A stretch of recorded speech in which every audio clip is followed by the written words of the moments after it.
Hey everybody, good evening.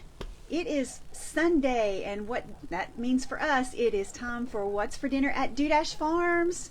So we're happy to see you and want to wish everyone a blessed Palm Sunday. And of course, in East Tennessee fashion, Palm Sunday seems to be freezing, right? We had such beautiful spring weather last weekend, and then today it feels like we're back in, back in February. But welcome to What's for Dinner at Dudash Farms. And as we get started, I just want to say I am using a new microphone this evening. So I want you to let me know if you can hear me, number one. And number two, we are doing this outside. We're actually going to be grilling this evening. So if the wind is too much, you need to let me know that too. So I'm depending on you guys to help me out with this. So we've got Mary Fulton watching already, David Ellisworth. Y'all, thank you for watching. So tonight, Brian and I are going to be grilling some of our sirloin steaks. And you're probably thinking, Kim, why in the world would we sit and watch you and Brian grill steaks? That's the easiest thing in the world. But we wanted to talk about grilling grass-fed beef and what is the best way to do that, and what are the benefits of grass-fed beef versus grain-fed or any other type of beef. So we're going to talk about that this evening. And Ann Dudash is watching. Hey, Mom. And then my mom is watching. So we've got them both. Hi, hey. Mom. Hope you're doing well. Yeah, and we're excited to say, I know we mentioned last week and even the week before, because this happened a couple of weeks ago, but Ann Dudash, that's Brian's mom, she fell and broke her hip, and she's been doing really, really well though, and she is going to get to come home tomorrow, so we're excited about that. Early, yeah. She thought she was going to be there longer, but she's actually going to get to come home early. Let's see, Susan Clippinger is here. Hello from Florida. It was a high of 88 today. Well, it's not a high of 88 around here, Susan. We've had lots of storms over the weekend. Brian and I were gone. We'll talk a little bit about that too and why we were gone. But we had lots of storms around here. Okay, so let Brian get these steaks on the grill. First, let me show you what they look like before. So check this out, you all. You know, everybody... This is what some beautiful grass-fed beef sirloin steaks look like from Dudash Farms. So, all right, Brian's going to put them on the grill because we want to get these started so you can see a final product and done. So he's the grill is already warm. And you can see my little kitty cat back here in the window. She smells them. Yeah, she probably smells them. So we put those on the grill, and we're going to sear them at high heat. So let's talk a little bit about grass-fed beef and why it is good. So I will say this, earlier this week, well, first of all, Brian and I didn't realize that this past week was National Ag Week. And specifically, this past Tuesday was Tennessee Ag Day. So I think that was Tuesday, wasn't it, Brian? Was that Tuesday? Yeah, yes, it was. Yes. So anyway, we didn't know that until WVLT contacted us because they wanted to talk to us about what we are doing at Dudash Farms and why we're being so successful. And so they shared with us that it was National Ag Week and, like I said, Tennessee Ag Day. So one of the questions the interviewer asked was really surrounding what's the difference between grass-fed beef and other types of beef. And she had heard that grass-fed beef was actually more tough and not tender. And so we just wanted to talk about some of the myths about grass-fed beef, and we wanted to talk about some of the benefits of grass-fed beef. So one of the myths is obviously that grass-fed beef, when you grill it, is going to be so much tougher. But y'all, that's not the truth. We will say that grass-fed beef is so much more lean than probably what you will get in the grocery store. So what usually happens is people overcook it. And when you overcook, yes, it's going to be tough. right, Brian? Yep. So get over here with me. So, so you're doing you want to fine. make sure that you don't overcook your steak. So it's gonna be about 25. Okay, I've got some notes here. So it requires about a quarter less cooking than with conventional beef. All right, a quarter less time. So we don't cook it very long, and we have some great recommendations from Dr. Dwight Loveday. He is retired now, but he was with the UT Meat. He is a UT Meat nutrition specialist, and some of his recommendations were: yes, you need to cook it about a quarter less time. And they're best prepared rare or medium rare. Now, if you're thinking, there's no way I'm going to eat a rare steak, I really like mine to be medium. It's delicious. You're going to look at it and think it's not done, but you all need to remember that once you take your steak off the grill, it continues to cook, right? It does come off really juicy and tender. And because the meat has less fat, we use just a little bit of olive oil, all right? And if you want it to be a little more tender, you may want to use something a little acidic. Maybe you want to put, what, Brian, some lime juice or something like that. So let's take a minute. I'm talking 90 miles an hour. Let's see who's checked in with us. Angie Vidito says, yay, Ann, so glad you're coming home early. We are too. We are so glad. Kelsey Byrne says, hello from El Paso. I heard there were steaks. I had to see. Yeah, we're excited about them, Kelsey. Looking forward to eating them this evening. Susan says, yummy. So recapping some of our tips here. Because it has a little less fat, or in some cases a lot less fat, you need to use you don't need to, but you can use just a little bit of olive oil. And you want to sear the beef over high heat on the grill, which is what we're doing here, or the stovetop to really seal in those juices, and then cook it at a lower temperature. So that's really what we do with it. And then there are some other things to remember about the beef that you buy, the grass-fed beef. I mean, it's not just how you grill it, right? With us, it all starts with, from the very beginning, the genetics of your animal, right? So we here at Dudash Farms, we start with making sure that we have good, healthy cattle, good, healthy livestock. And there's a lot that goes into that. There is a science behind farming. So good genetics, we make sure that our animals stay good and healthy, right? And we make sure that they are fed well. And you may think, well, okay, what's so hard about that? You just put them out in the pasture and they eat whatever's there and whatever grass is there. But that's not exactly true. We do a lot to ensure that the quality of the grass that they have to eat is top notch. So a lot goes into that. So we make sure that they are well fed and that they are fed a product that is good. So I've wrote myself a note here and I don't understand what my note means. Exceed what they need in order to gain weight. Yeah, so we're not just feeding the hay to meet their nutritional needs. We want to give them more so they're actually gaining weight. That's right. So I'm going to keep the camera on Brian while I talk. So if I mess up, he can fill in. So y'all, in this week's newsletter that's going out, for the April newsletter that's going out this next week, I should probably say it that way. Brian and I thought it would be a really good idea to really talk about this, like I said, the science behind farming. So we are going to, we're actually going to share with you some information about how we ensure the quality of the grass that they eat and the hay that they eat to make sure that they have the nutrition they need to be really healthy.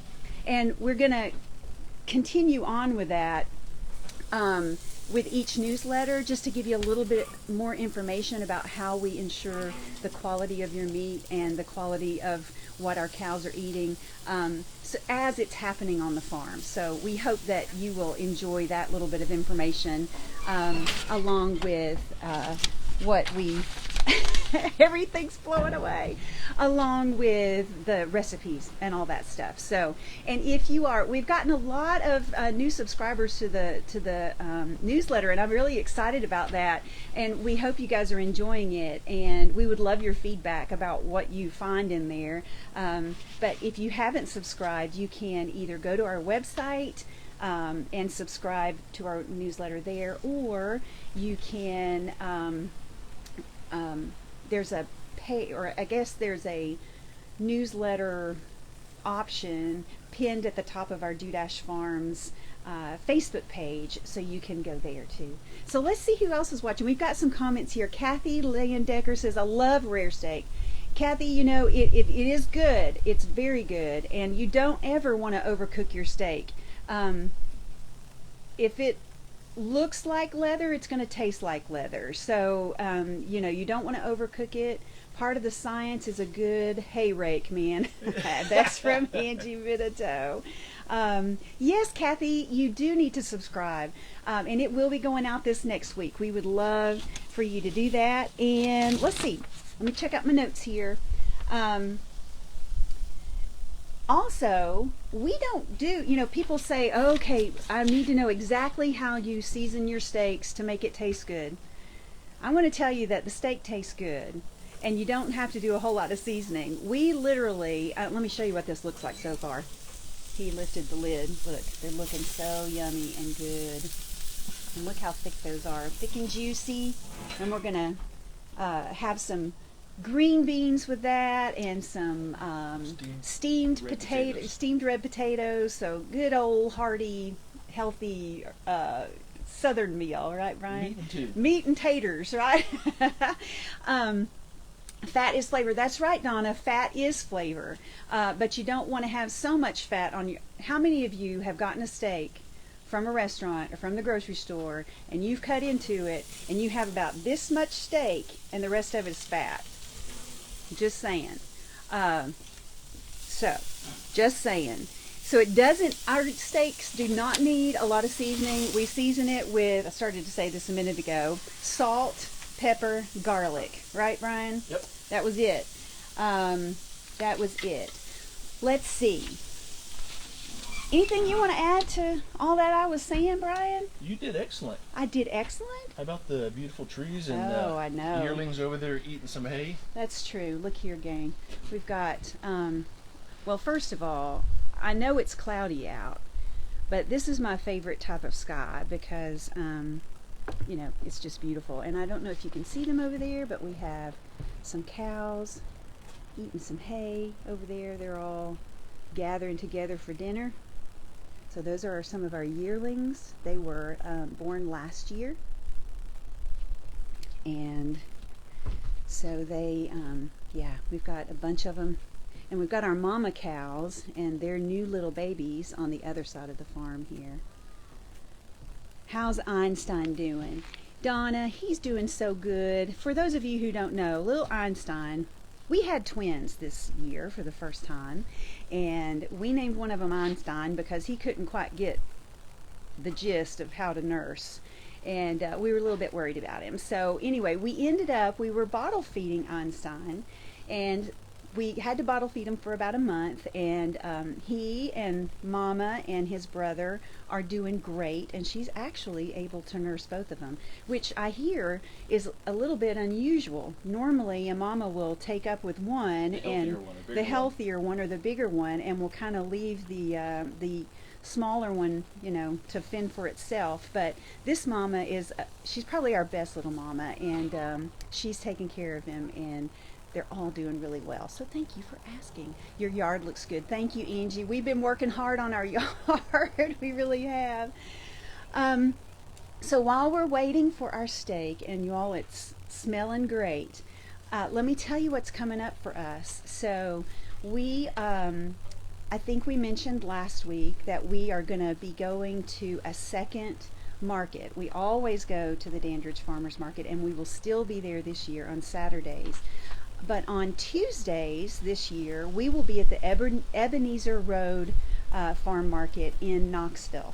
So that starts April 6th. So we're just a week away from that. So if you live in the Knoxville area, we would love for you to come and visit us at the Ebenezer Road Farm Market every Tuesday from 3 p.m. to 6 p.m. So you guys come on out and see us. We're really excited about being a part of that this year. And let's see. Nick Lawrence is watching. Dawn Manning is watching. We've got a bunch of people. All right, Brian, what else was I going to say? And again, got a new microphone. If it's too noisy, you guys let me know. If the wind is noisy, let me know, okay? So let's talk about some additional benefits to grass-fed beef. First of all, lowering calories. Donna Cox, I know fat is flavor, and our steaks are flavorful, but they have just the right amount of fat. And if you, like I said, I'm sure you have been like me. You've gone to a restaurant or gotten a steak out of the grocery store, and it's had so much fat, and you've got lots of flavor, but you have maybe 2 bites of steak. So grass-fed beef, lower in calories, lower in total fat. There is less E. coli risk. So have y'all thought about this? Especially if you think about this, when it's bought from local. And again, like I said, we are very conscious about the health of our animals, and we are conscious about what they're fed, and that's a very important thing to us. So E. coli risk is a lot less when you get local product of grass-fed beef. There is a higher concentration of beta-carotene, vitamin A, in grass-fed beef. There's more vitamin E in grass-fed beef. Omega-3 fatty acids, CLA, which is a healthy fat that is linked to the reduced risk of cancer. So there are lots of health benefits to grass-fed beef and pastured animals, right? All right. So, Brian. Yes. What's going on over here? I cut them. Yeah. That one's a little on the rare side. But that looks really yummy. Yep. And again, like we said, it continues to cook. Oh, that looks really good. Yeah. So that looks delicious. I think that's yours. Okay, that one's mine. So I think we're ready to take them off. All right. And so, y'all, here's another pointer about grilling your steak. You don't want to turn your steak with a fork, because when you do that, the juices release, right? So you always want to use tongs when you are flipping your steaks. Don't ever use a fork. Use tongs. Seal in those juices. Keep those juices in your steak. So Brian tells me that this is almost done. So we're going to take it in. What do you think, Brian? We'll plate it up. Sure. Brian's going to plate it up for us. We'll show you exactly what we're having for dinner tonight. Let's see what else we've got here. No chemicals passed on from grains. That's right, Robin. So Robin didn't brought up that fact. Guys, Brian and I want to pass on to you the same kind of food that we want to eat. So I can tell you that the animals that we have here, we know exactly what goes into their body. And to Robin's point, the many times you don't know what you're getting from the grocery store. So it could be some cancer-odd dairy cow that's 15 years old. But here you're getting healthy animals that are less than 2 years old. And again, we know what goes into their body, and what goes into their body goes into our body. What goes into the animals that that are processed and you buy from the store, what goes into their body goes into your body. So you really need to be thinking about that. And I think a lot about that when I'm talking about pork too, because you hear about pigs, and pigs will eat anything, and a lot of people who raise pigs feed them anything. Ours do not get the junk. So when you buy pork from us, they have not been fed junk. They have been fed good quality food. So those look great. Yes, Carolyn, and I cannot wait to eat them. I'm going to take this in, and we're going to show you what we're plating up. So let me walk you in the door here. Y'all, am I not the luckiest girl ever? Look at him. Fixing dinner.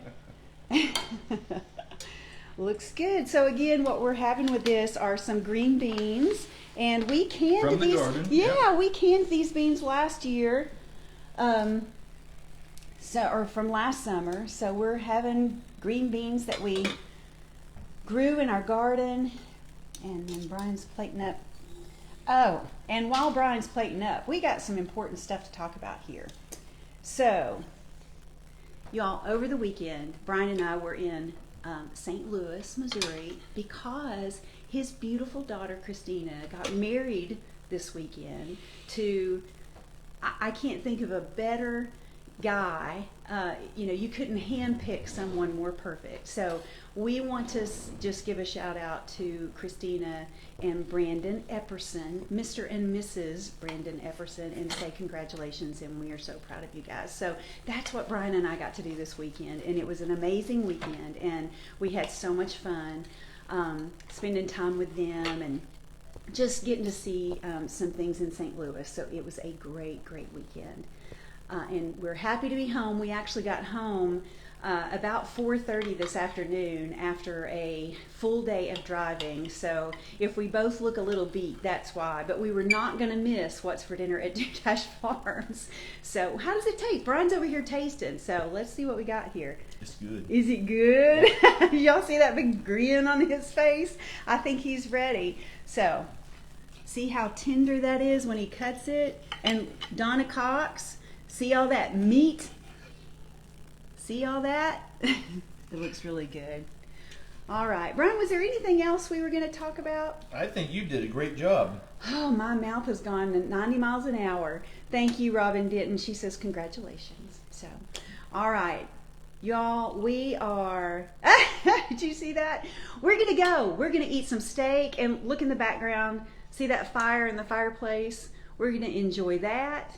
And we're going to have a great evening, and we appreciate you guys. Don't forget to go to our website and subscribe to the newsletter. It will go out after April the 1st, so by next weekend you guys will have it. And I am going to include, as the recipe for our steaks, I'm going to include all of these health benefits and tips on grilling grass-fed beef. All right? So you guys have a great week, and we will see you next Sunday. Easter Sunday, we're still going to be here, okay? So you guys have a great week. See ya.